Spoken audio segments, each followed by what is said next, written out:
Assalamualaikum warahmatullahi wabarakatuh. Kita masuk ke pertemuan keempat, yaitu tentang logaritma. Yang pertama kita bahas yaitu mengubah bentuk pangkat ke dalam bentuk logaritma. Yang kita kemarin sudah belajar mengenai pangkat, diingat kembali tentang perpangkatan. Di sini ada A pangkat C sama dengan B. Maka ketika kita ubah menjadi bentuk logaritma menjadi A log B sama dengan C.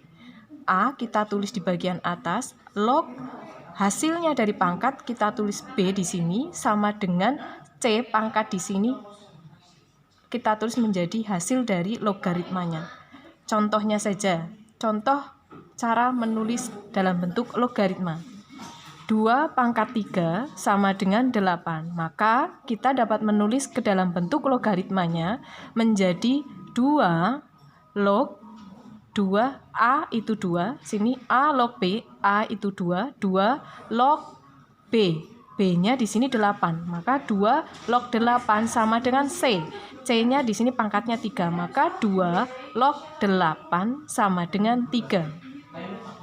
Kemudian bagaimana jika contohnya kita mengubah kebalikannya dari cara menulis bentuk logaritma menjadi bentuk pangkat. 4 log 64. Maka kita ubah menjadi bentuk pangkat menjadi 4 pangkat berapa? A pangkat C sama dengan B. Maka 4 di sini adalah A log B. C-nya berarti 4 pangkat berapa sama dengan menghasilkan 64, maka 4 pangkat 3 sama dengan 64. Begitu cara menulis bentuk pangkat menjadi logaritma dan logaritma menjadi pangkat. Kemudian yang kedua kita membahas sifat-sifat logaritma. Ada 10 sifat bentuk logaritma. Kalian perhatikan dengan seksama satu-satu. Saya akan menjelaskan secara detail satu-satu sifat logaritma. Sifat yang pertama adalah A log 1 sama dengan 0.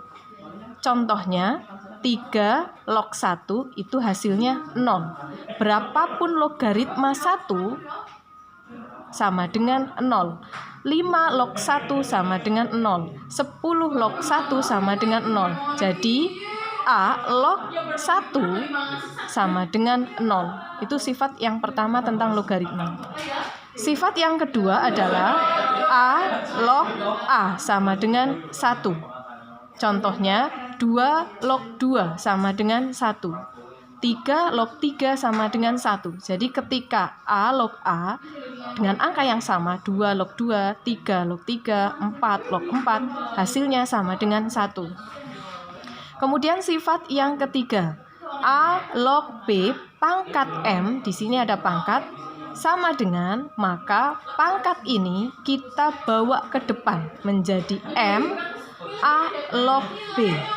Pangkat yang ada di sini kita taruh di bagian depan menjadi M A log B. Contohnya 4 log 64. Ingat bahwa logaritma hubungannya dengan pangkat. Maka kita pangkatkan antara bilangan 4, 64. Ini yang bisa kita pangkat, dua-duanya bisa kita pangkat, tapi kita bisa menjadikan ini menjadi 4 pangkat. 64, maka kita 64 ini kita ubah menjadi pangkat, menjadi 4 log 4 pangkat 3. Maka hubungannya dengan A log B pangkat M. A 4 log 4 pangkat 3. A log B pangkat M. Maka pangkatnya kita pindah ke depan menjadi 3 4 log 4. Ingat sifat yang nomor 2 bahwa A log A sama dengan 1. Maka 4 log 4 sama dengan 1. Maka 3 kali 1 sama dengan 3. Sifat yang keempat adalah A pangkat N log B pangkat M. Ketika ini sama-sama pangkat, maka pangkat yang akhir dibagi dengan pangkat yang awal A log B. A pangkat N log B pangkat M sama dengan M terlebih dahulu dibagi N A log B. Contohnya 8 log 81. Ketika kita melihat angka 8 dan 81, ternyata kedua angka ini kita bisa pangkatkan semuanya. 8 menjadi 2 pangkat 3, log 81, 3 pangkat 4. Maka akan menjadi sifat logaritma A pangkat N log B pangkat N. A pangkat N log B pangkat M. Maka mengacu pada sifat logaritma ini menjadi M, berarti yang pangkat terakhir dulu 4, dibagi pangkat yang awal 3, 2 log 3. Kemudian sifat yang kelima yaitu tentang perkalian logaritma. A log B dikali B log C sama dengan A log C. Begitupun seterusnya, misal sini A log B dikali B log C dikali C log D dan seterusnya, maka akan menghasilkan yang awal log akhir. Jadi yang tengah sama-sama B kita hilangkan, hanya menjadi A log C. Contohnya 3 log 2 dikali 2 log 5 dikali 5 log 3. Jadi ini perkalian beruntun. Jadi dari yang tengah dia mempunyai angka yang sama, 2, 2, 5, 5. Maka kita ambil kesimpulan yang awal dan yang akhir menjadi 3 log 3. Ingat lagi ke sifat nomor 2. A log A sama dengan 1, maka 3 log 3 sama dengan 1. Kemudian masuk ke sifat nomor 6.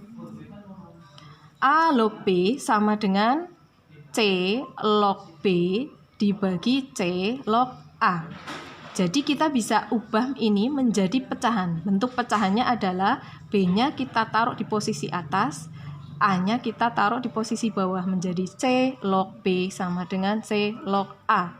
Contohnya, jika diketahui 2 log 5 itu sama dengan X, hitunglah 4 log 125. Maka caranya, ketika kita mau akan pakai cara yang sifat nomor 6 ini, maka kita bagi semuanya. Kita pecah menjadi bentuk pecahan pembagian seperti ini. Log 125 posisikan di atas, dibagi log 4. Ingat bahwa logaritma itu adalah hubungannya dengan pangkat, maka 125 dan 4-nya kita ubah juga menjadi pangkat. Log 125 menjadi log 5 pangkat 3. Log 4 menjadi log 2 pangkat 3.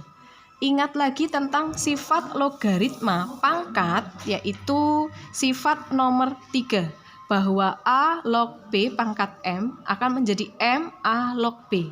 Maka ini pangkat ini log 5 pangkat 3, dia akan menjadi 3, kita pindah ke depan, 3 log 5.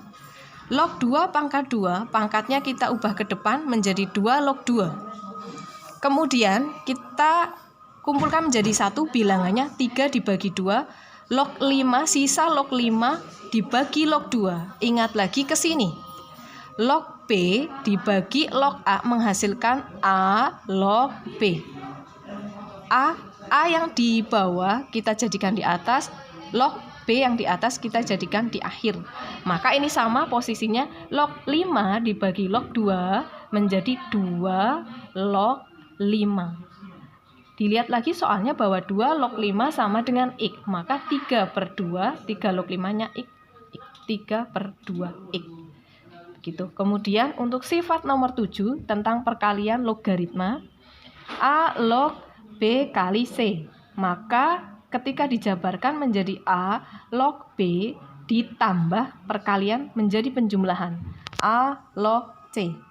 Contohnya 5 log 4 dikali 8. Perkalian logaritma kita jabarkan menjadi bentuk penjumlahan 5 log 4 ditambah 5 log 8. Contoh nomor 2. Jadi untuk sifat logaritma itu bisa dua arah. A log B kali C menjadi bentuk penjumlahan. Begitu juga penjumlahan kita juga bisa bentuk ke bentuk perkalian. Jadi sifat logaritma itu dua arah. Contohnya saja untuk yang contoh nomor 2 ini. 2 log 4 ditambah 2 log 16. Penjumlahan, maka sifat logaritma penjumlahan akan diubah menjadi perkalian. Begitu juga perkalian bisa diubah menjadi penjumlahan. 2 log 4 ditambah 2 log 16, maka menjadi perkalian. 2 log 4 dikali 16. Perhatikan cara menulis bentuk sifat logaritmanya. Ketika dia dijabarkan menjadi bentuk penjumlahan, maka logaritmanya ditulis lengkap dua-duanya. Tetapi ketika kalian menulisnya akan menjadikan bentuk perkalian, maka logaritmanya cukup tulis satu saja. 2 log 4 langsung bilangannya kali 16 sama dengan 2 log 64 sama dengan kita pangkatkan. Ingat bahwa logaritma hubungannya dengan pangkat. Maka 64-nya ini kita uraikan menjadi pangkat. 2 log 2 pangkat 6. Maka ingat sifat logaritma pangkat bahwa pangkat kita taruh di depan. 6 2 log 2. Ingat lagi 2 log 2 itu sama dengan 1. Maka 6 kali 1 sama dengan 6. Sifat nomor 8. A log B dibagi C. Sifat pembagian logaritma, maka dia akan menjadi pengurangan. A log B dikurangi A log C. Begitu juga berlawanan arah. A log B pengurangan akan berubah bisa menjadi pembagian. Contohnya 5 log 32 dibagi 8. Maka dia diuraikan menjadi pengurangan. Perhatikan cara menulisnya. 5 log 32 dikurangi 5 log 8. Begitu juga pengurangan kita ubah menjadi pembagian. Perhatikan cara menulisnya. 5 log 1000 dibagi 5 log 8. Logaritmanya masih ditulis semuanya. Kita ubah menjadi bentuk pembagian, maka akan ditulis seperti ini. 5 log 1000 dibagi 8 sama dengan 5 log 125. Ingat, kita bisa memangkatkan 125-nya menjadi 5 log 5 pangkat 3. 3-nya kita taruh di depan menjadi 3 kali 5 log 5. 5 log 5 sama dengan 1, maka 3 kali 1 sama dengan 3. Yang 9, sifat nomor 9 adalah A log B sama dengan 1 dibagi B log A. Sifat 9 ini kita bisa pakai ketika kita ingin membalikkan bentuk logaritma. Yang tadinya A log B akan dijadikan B log A. Maka kita taruh di bagian penyebut. Yang tadinya di atas kita taruh di bagian bawah karena kita akan membalik dari A log B menjadi B log A. Contohnya, jika 3 log 2 itu sama dengan A, berapakah nilai 2 log 3?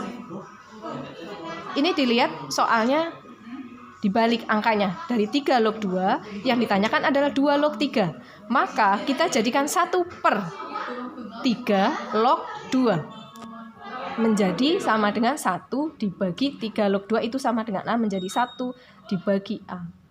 Sifat yang ke-10 adalah A pangkat A log B sama dengan B. Kalian bisa melihat di referensi lain atau membuat contoh sendiri. Begitu untuk pertemuan keempat kita, yaitu tentang cara menulis logaritma dan sifat-sifat logaritma. Di sini ada 10 sifat logaritma. Silakan kalian bisa kerjakan kuisnya. Sekian dari saya, mudah-mudahan kalian bisa lebih mudah untuk memahami materi. Wassalamualaikum warahmatullahi wabarakatuh.